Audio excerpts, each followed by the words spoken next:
Convido você para abrir comigo a palavra de Deus na primeira carta do apóstolo Paulo aos Coríntios, capítulo 11.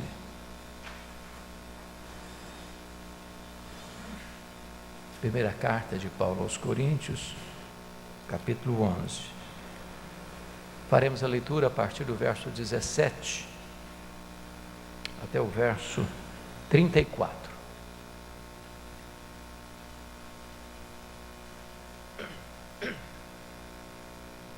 Está escrito: nisto, porém, que vos prescrevo, não vos louvo, porquanto vos ajuntais não para melhor, e sim para pior. Porque antes de tudo estou informado haver divisões entre vós, quando vos reunis na igreja, e eu, em parte, o creio. Porque até mesmo importa que haja partidos entre vós, para que também os aprovados se tornem conhecidos em vosso meio. Quando, pois, vos reunis no mesmo lugar, não é a ceia do Senhor que comeis, porque ao comerdes, cada um toma antecipadamente a sua própria ceia. E há quem tenha fome, ao passo que há também quem se embriague. Não tendes, porventura, casas onde comer e beber? Ou menosprezais a igreja de Deus e envergonhais os que nada têm? Que vos direi? Louvar-vos-ei? Nisto certamente não vos louvo. Porque eu recebi do Senhor o que também vos entreguei, que o Senhor Jesus, na noite em que foi traído, tomou o pão, e tendo dado graças, o partiu e disse: isto é o meu corpo que é dado por vós, fazei isto em memória de mim. Por semelhante modo, depois de haver ceado, tomou também o cálice, dizendo: este cálice é a nova aliança no meu sangue, fazei isso todas as vezes que o beberdes em memória de mim. Porque todas as vezes que comerdes este pão e beberdes o cálice, anunciais a morte do Senhor até que Ele venha. Por isso, aquele que comer o pão ou beber o cálice do Senhor indignamente, será réu do corpo e do sangue do Senhor. Examine-se, pois, o homem a si mesmo, e assim coma do pão e beba do cálice. Pois quem come e bebe sem discernir o corpo, come e bebe juízo para si. Eis a razão porque há entre vós muitos fracos e doentes, e não poucos que dormem. Porque se nos julgássemos a nós mesmos, não seríamos julgados. Mas quando julgados, somos disciplinados pelo Senhor, para não sermos condenados com o mundo. Assim, pois, irmãos meus, quando vos reunis para comer, esperai uns pelos outros. Se alguém tem fome, come em casa, a fim de não vos reunirdes para juízo.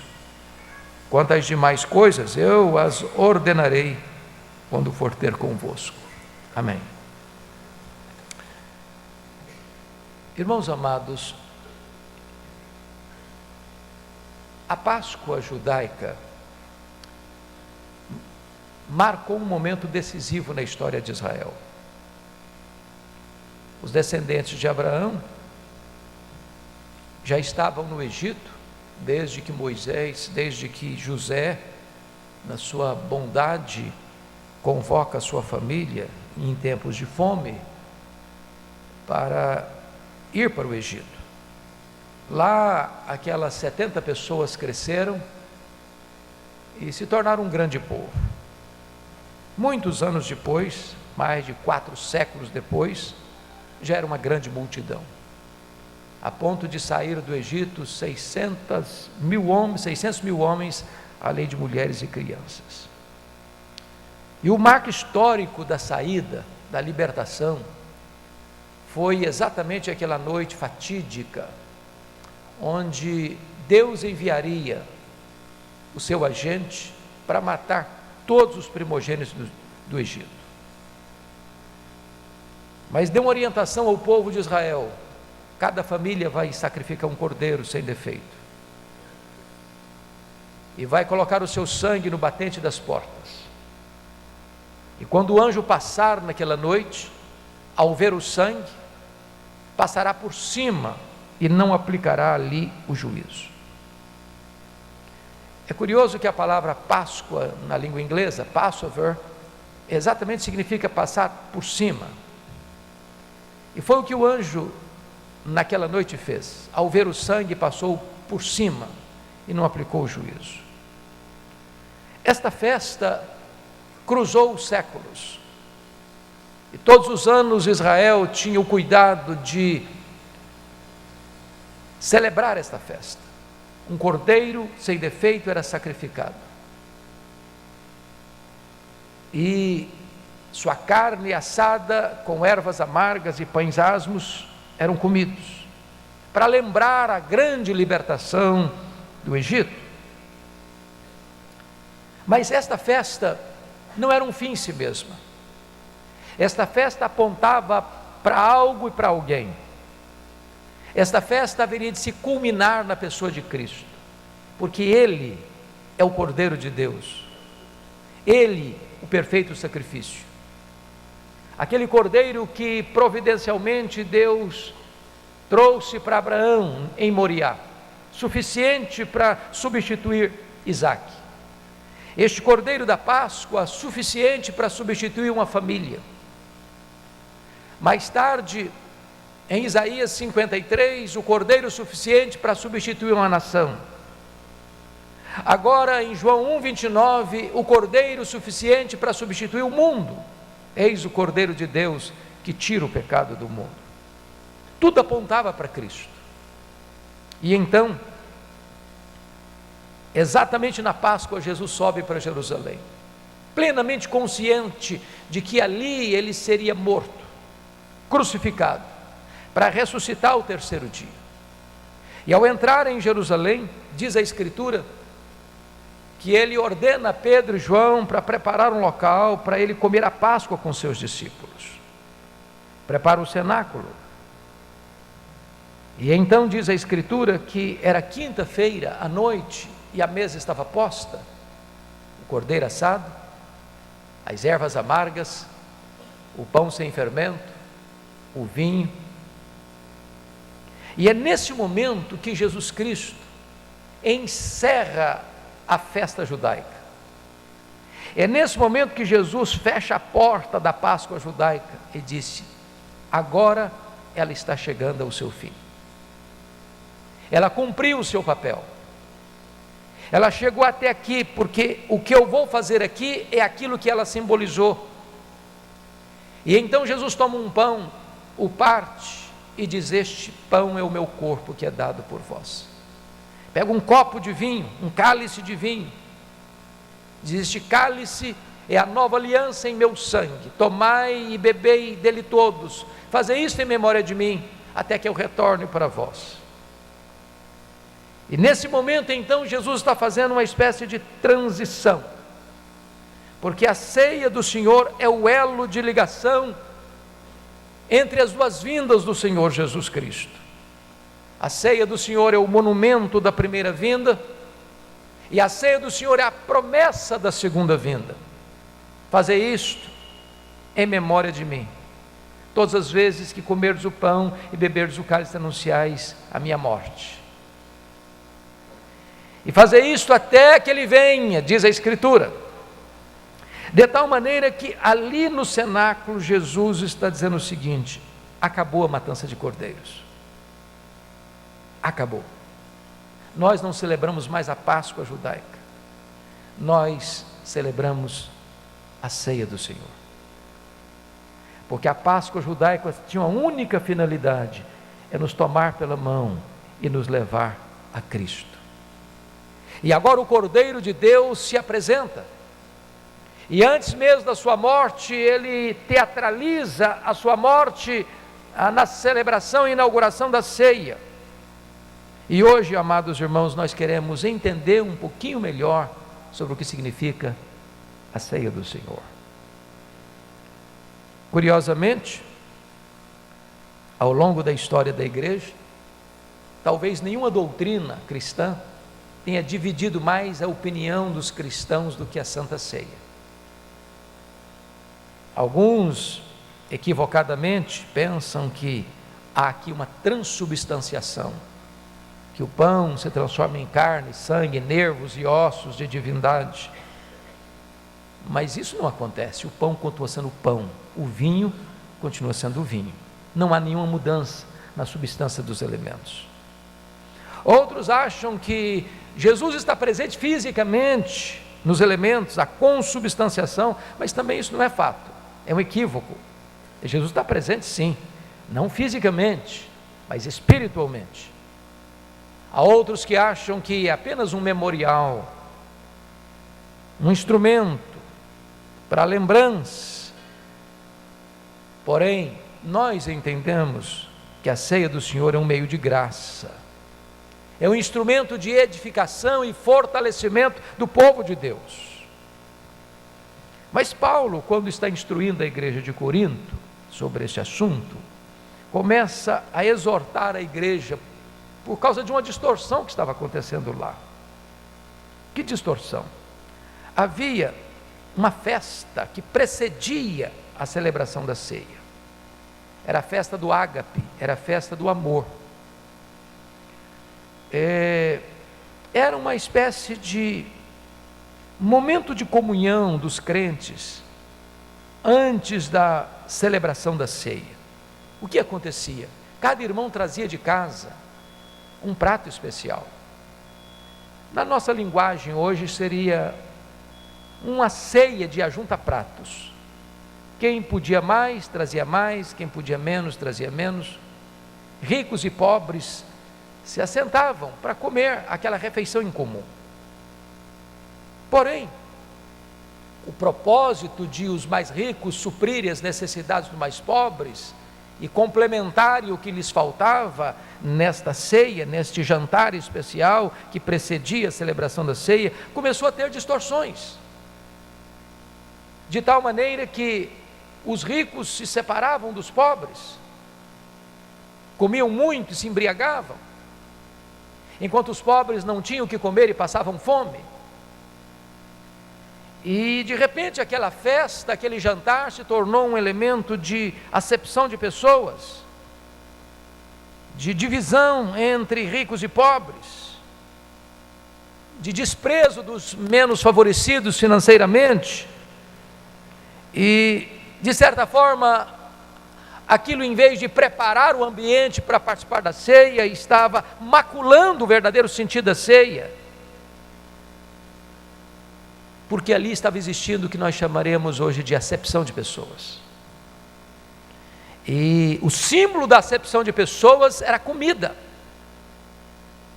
Talvez diríamos hoje que os ricos tinham picanha maturada com vinho do Porto, e os pobres uma sopa rala com kisuke.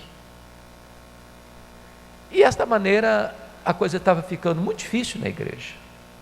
Isso me lembra de um acampamento onde os irmãos, numa brincadeira de esporte da tarde, estavam usando ovos para jogar uns nos outros. Só que naquele acampamento tinham duas crianças muito pobres que foram convidadas para ir. E uma daquelas crianças que passava até necessidade em casa, vendo que comida estava sendo jogada fora numa brincadeira, se aproxima de quem estava coordenando a brincadeira e, com algumas lágrimas no rosto, perguntou: se sobrar alguns ovos, eu posso levar para casa? Lá em casa tem tanta falta de comida. E quem estava dirigindo a brincadeira entendeu a lição. Encerraram a brincadeira, ajuntaram todos os ovos que iam ser usados, e disseram: sim, filho, todos eles você pode levar para sua casa. Naquela ceia, aquele jantar que precedia a celebração da ceia, havia um outro problema. Versículo 18 retrata para nós que havia divisões, havia partidos dentro da igreja. Eles se reuniam como uma comunidade, mas não havia um só coração, não havia uma só alma, não havia um só propósito. Haviam grupelhos, haviam cismas dentro da própria igreja. A palavra partida aqui no grego é cisma.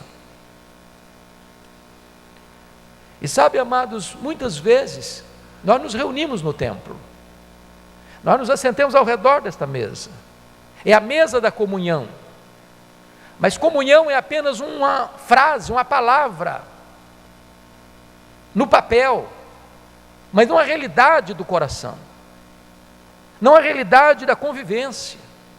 Há quinas, há arestas, há diferenças que não são superadas, há muros que não são quebrados, há hiatos que não se constroem pontes, e muitas vezes esses grupos que vão se surgindo e que vão sendo alimentados e que vão crescendo, tornam a nossa comunhão prejudicada ao celebrarmos a ceia do Senhor.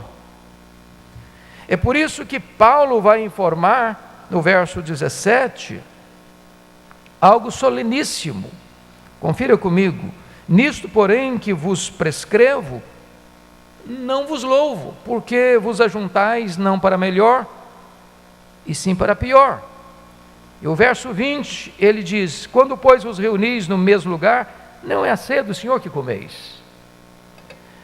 E eu fico com o coração pesado ao perceber que uma reunião que é feita para edificação pode tornar-se prejudicial quando nós não nos avaliamos, quando nós não nos quebrantamos, quando nós não nos humilhamos, quando nós não nos arrependemos, quando saímos da igreja mais culpados, mais longe de Deus e mais longe uns dos outros. Por quê? Porque vejam comigo o verso 22. Não tendes porventura casa onde comer e beber? Ou menosprezais a igreja de Deus e envergonhais os que nada têm? Que vos direi? Louvar-vos-ei? Nisso certamente não vos louvo. Estavam pecando contra os irmãos. Mas olha o verso 27. Por isso aquele que comer o pão e beber, ou beber o cálice do Senhor indignamente, será réu do corpo e do sangue. Estavam pecando contra o Senhor. Então estavam reunidos para uma celebração tão significativa e pecando contra os irmãos e contra o próprio Senhor da igreja. Pois bem, dito isto, vamos olhar o que Paulo vai doutrinar aquela igreja sobre a questão da ceia. Primeiro, a maior demonstração de amor é dada diante da maior demonstração de maldade. Olha o verso 23 comigo. Porque eu recebi do Senhor o que também vos entreguei, que o Senhor Jesus, na noite em que foi traído, tomou o pão. Notem vocês que no submundo da relação do Sinédrio e de Judas Iscariotes, estava sendo urdido, tramado, uma conspiração contra Jesus, para prendê-lo à traição e matá-lo. E Jesus não era inocente desses fatos, ele tinha plena ciência de tudo o que estava acontecendo nos bastidores. E exatamente quando se costura a prisão dele, a morte dele, onde o poder das trevas estava em plena operação para matá-lo, é exatamente nessa circunstância é que ele toma o pão, é nessa circunstância que ele se oferece, é nessa circunstância que ele inaugura a ceia. Oh, amados irmãos, louvado seja Deus, porque Judas tramava tirar a vida de Jesus e Jesus planejava dar a sua vida pela igreja. Segundo lugar, enquanto o inferno tramava a maior orquestração para matar Jesus, ele planejava a maior forma de dar a própria vida para a salvação do seu povo. É curioso que a Escritura chega a nos informar, no capítulo 2 desta mesma carta, versículo 8, que sabedoria é essa que nenhum dos poderosos deste século conheceu, a sabedoria de Deus, porque se a tivessem conhecido, jamais teriam crucificado o Senhor da glória. O mundo pensou que matando Jesus, colocando na cruz, iria derrotá-lo. E nem sabiam eles que colocando na cruz, eles seriam derrotados. Porque foi na cruz que Jesus expôs o diabo e suas hostes ao desprezo. Foi na cruz que Jesus esmagou a cabeça da serpente.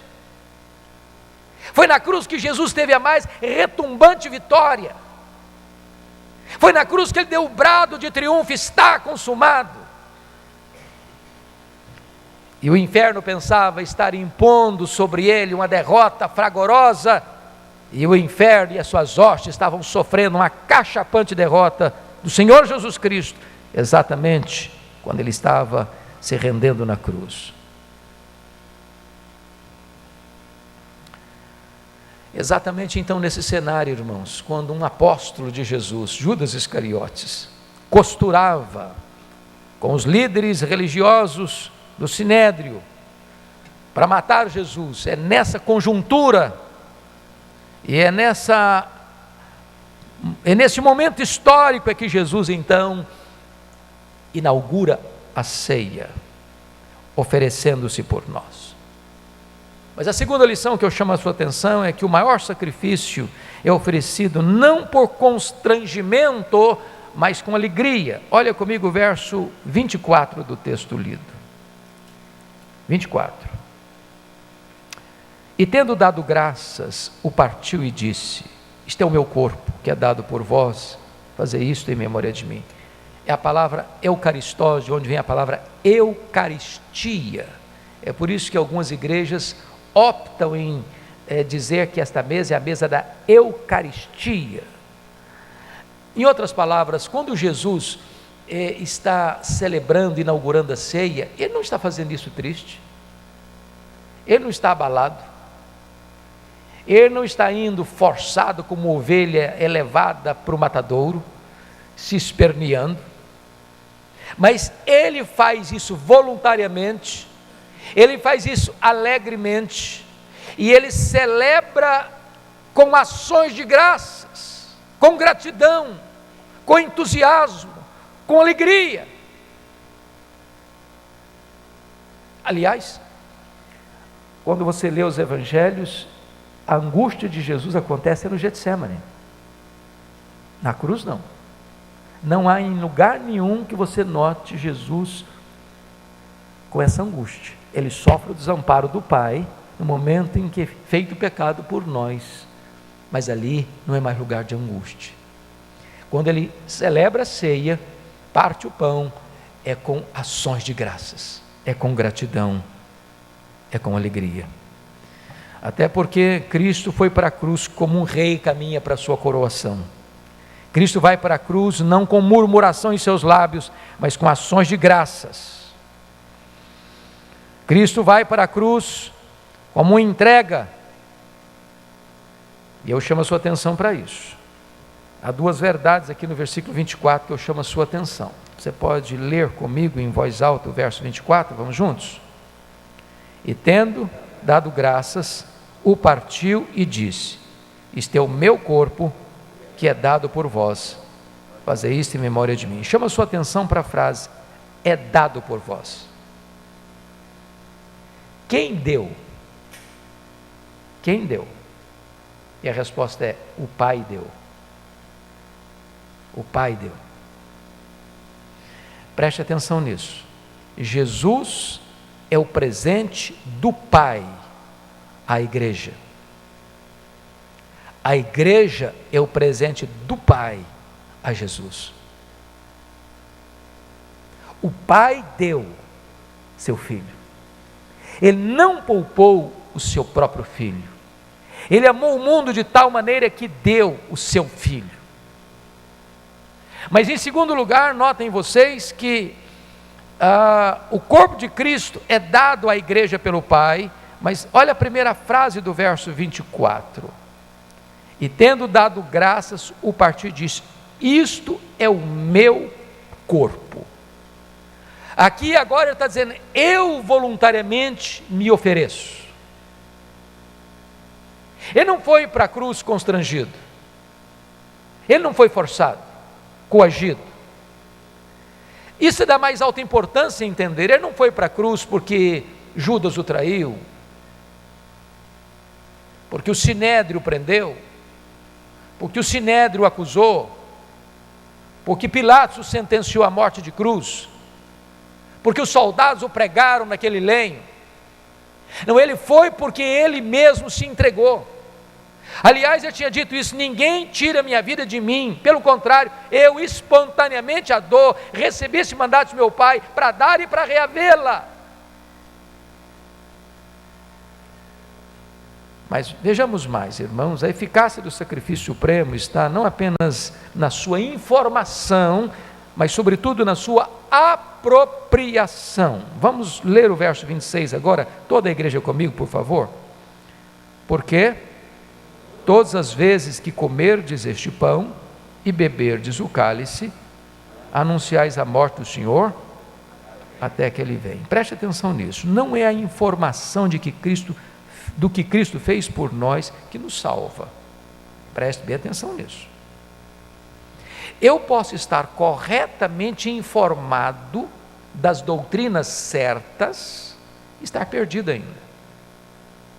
Em outras palavras, eu posso ser um teólogo ortodoxo e ainda estar perdido. Porque o que me salva não é a informação que eu tenho na minha mente, ainda que ela seja uma informação correta.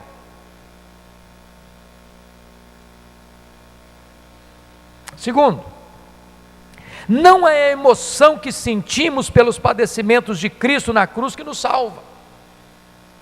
Às vezes as pessoas olham para Cristo na cruz como se ele fosse um coitado, como se ele fosse um fracassado, como se ele fosse um derrotado, e começa a nutrir por aquela cena uma espécie de piedade, de comiseração.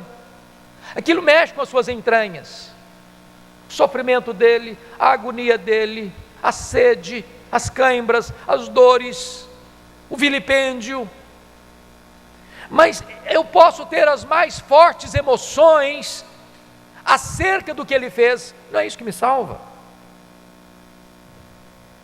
Na verdade, nós precisamos saber, na verdade, nós precisamos sentir, mas na verdade, nós precisamos nos apropriar do que ele fez. Então, volte os olhos ao verso 26. Porque todas as vezes que comerdes o pão e beberdes o cálice. Comer e beber são dois verbos que tratam da ideia de apropriação. Vamos ilustrar isso com a Páscoa judaica. O que salvou os primogênitos do Egito não foi o cordeiro, nem a morte do cordeiro, nem o sangue do cordeiro. O que foi? Foi o sangue aplicado no batente da porta. Imagine que o cordeiro tivesse sido morto naquela noite, ou que estivesse o sangue dele dentro de uma bacia. Não teria livrado os primogênitos. A instrução era: passe o sangue no batente das portas.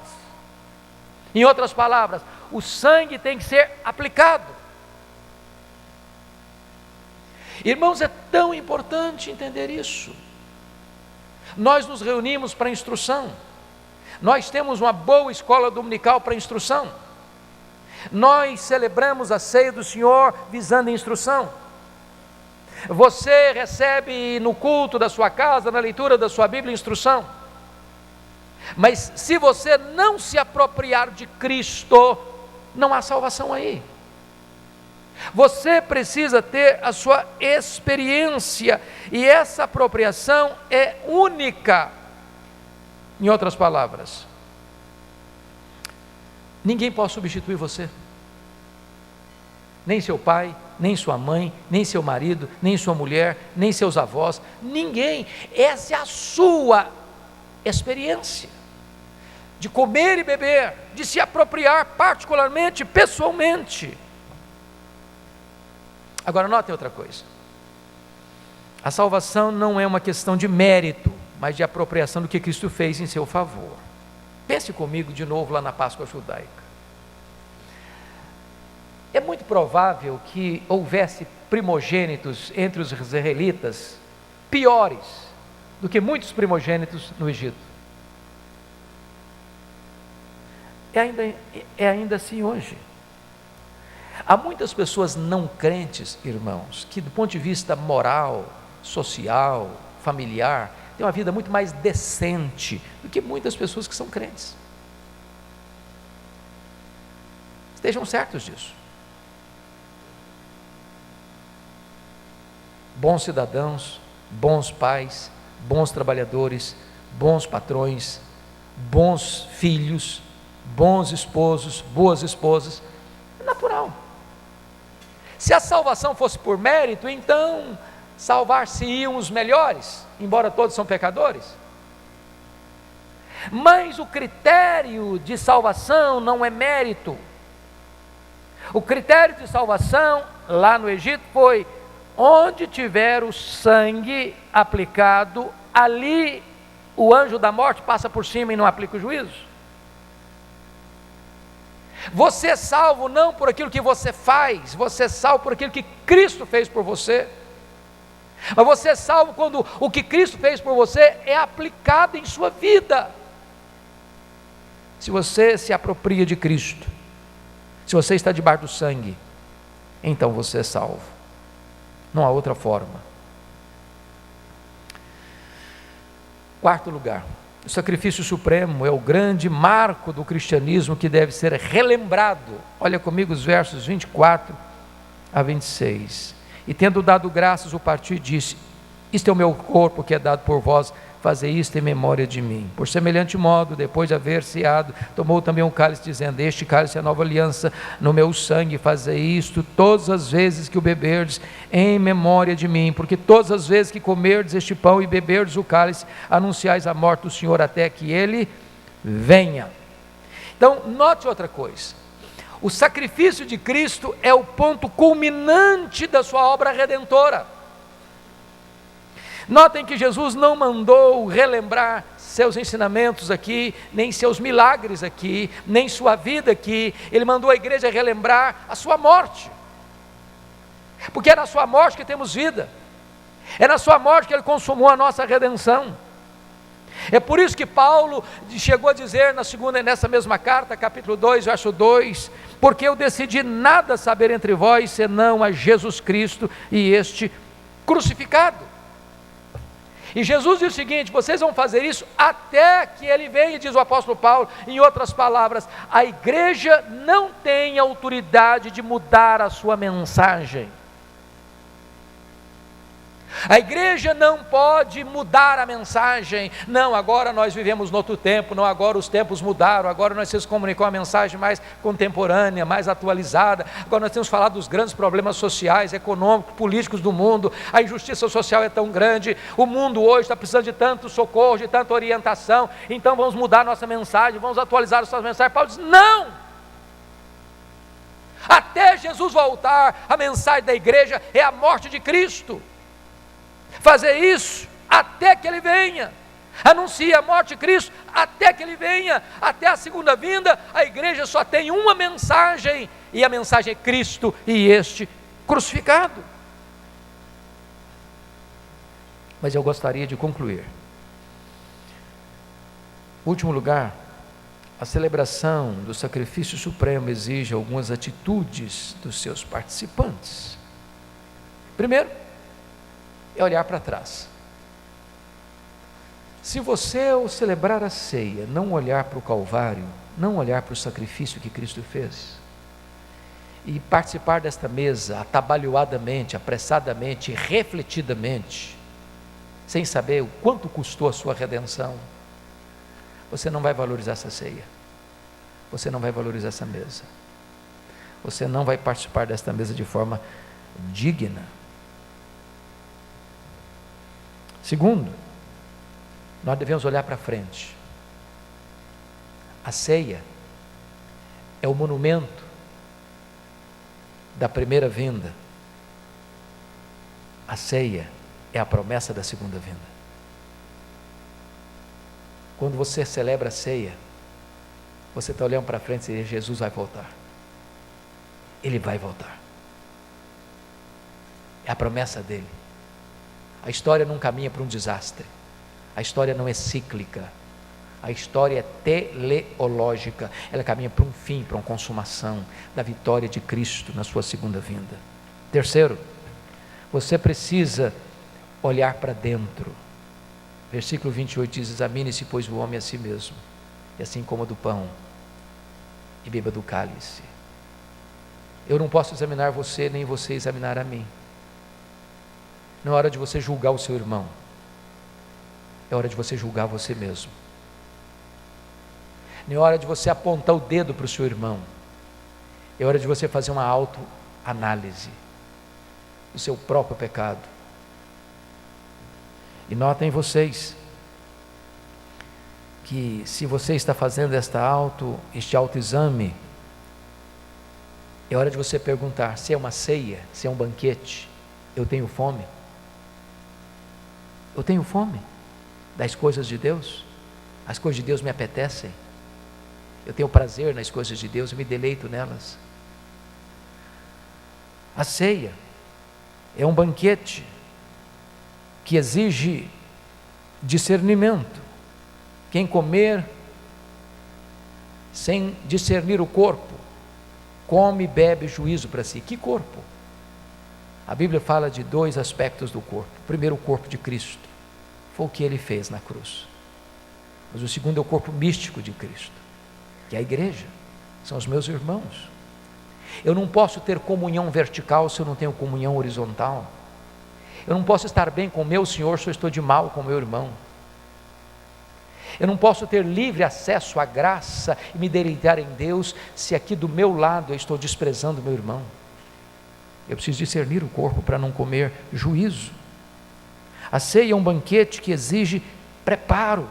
Aquele que comer indignamente será réu do corpo e do sangue do Senhor Jesus. O que é comer indignamente? É sem entender o que está acontecendo, é sem examinar o coração, é sem tomar medidas práticas, reais, de corrigir o que está errado, de acertar o que está torto, de reconciliar onde tem mágoa, de pedir perdão onde tem feridas abertas, de construir a relação fraternal onde existe inimizades. Se não houver isso, amados irmãos, nós vamos nos assentar e participar da ceia e vamos sair pior do que chegamos. O que é participar dignamente? Os nossos irmãos reformadores, sobretudo Calvino, entendeu que dignidade é a consciência da indignidade. Nenhum de nós chega para a ceia de peito estufado e diz: eu sou digno, eu mereço. Não, você chega humildemente: Senhor, tem misericórdia de mim. Mas notem mais, a ceia do Senhor é um banquete que, além de exigir exame pessoal, me oferece uma grande oportunidade de me afastar do pecado, em vez de me afastar da mesa. Examine-se, pois, a si mesmo, e assim coma do pão e beba do cálice. A Bíblia não diz: examine-se a si mesmo e fuja da ceia. Examine-se a si mesmo e opte pelo pecado. Examine-se a si mesmo e continue no pecado. Examine-se a si mesmo e se prive da ceia. Examine-se a si mesmo, olhe o seu coração, arrependa-se do seu pecado, confesse o seu pecado, não fuja da ceia, participe da ceia. Mas finalmente, nós devemos olhar ao redor. E ao olhar ao redor, irmãos, é hora de pensar o seguinte: tem alguém nessa comunidade que eu tenho algum constrangimento? Que eu não estou conversando? Que as pontes foram quebradas? Que o coração está frio? Que eu estou indiferente? Que eu estou machucado? Que eu preciso chegar? Que eu preciso pedir perdão? Que eu preciso perdoar? Que eu preciso me arrepender? Olha o que Paulo escreveu nos versículos 33 e 34. Assim, pois, irmãos meus, quando vos reunis para comer, esperai uns pelos outros. Sabe o que está dizendo esperai uns pelos outros? Está dizendo o seguinte: seu irmão importa, seu irmão é importante. A igreja é uma família. Fico a pensar, uma família pequena ou grande, se falta um membro, faz falta. Faz falta. E eu queria concluir contando um fato que marcou muito a minha vida. Eu tenho uma tia, que o Senhor a chamou o ano passado, e essa mulher viveu dias dificílimos. Seu marido era ébrio, ela teve 14 filhos, e muitas vezes ela levantava de manhã, não tinha pão sobre a mesa, e às vezes morava do lado de um rio. Ela disse: filho, vai lá no rio, vê se acha alguns peixes. E aquela era a refeição do dia, como trazia alguns peixes. Ela vivia perambulando pelo mundo, porque o marido era sem juízo, e muitos filhos para cuidar. E um dia, um dos filhos resolve sair de onde morava, com tantas agruras, e foi para Rondônia. E lá conseguiu se situar bem, comprou um sítio, começou a trabalhar, levou toda a família. E foram todos para lá. E todos foram convertidos a Jesus, todos, inclusive o pai ébrio, convertido a Jesus. E ela tomou uma atitude, a minha tia, que era analfabeta, mas gerenciava tudo isso. Todo domingo na casa dela tinha mais de 70 pessoas da família. A casa dela era um grande restaurante. E o que eu achei curioso é que ela ficava olhando e administrando tudo. Se faltasse um neto ou um bisneto, cuidadosamente ela ia lá e guardava comidinha especial para ele. Esse está faltando, esse não veio. E eu olhei aquela atitude da minha tia e pensei na igreja.